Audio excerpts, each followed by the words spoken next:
Nagpaabot ng tulong pinansyal ang Ayuda sa Kaposang Kita o AKAP program para sa mga mag-aaral mula sa Kaibiga High School o CHS na benepisyaryo ng nasabing programa. Nakatanggap ng tig 3,000 pesos na ayuda ang magulang o guardian ng 150 mag-aaral mula sa baitang 11 at 12 ng CHS.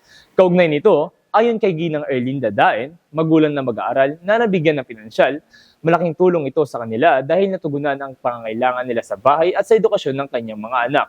Pinangunahan ni na Congressman Oscar O. Malapitan at Mayor Del Gonzalo, Along Malapitan, ang pamamahagi ng tulong sa mga mamamayan ng Caloocan na itinuturing na low-income earners o kumikita ng 12,000 pesos pababa kada buwan. Naglalayon ng programang AKAP na magbigay ng tulong sa mga Pilipino na itinuturing na minimum wage earners, mahihirap, near poor at mga nasa informal economy. Dagdag pa rito, magsisilbing proteksyon ito para sa mga benepisyaryo na unang naapektuhan ang pang-araw-araw na kabuhayan dulot ng pabago-bagong sitwasyon ng ekonomiya.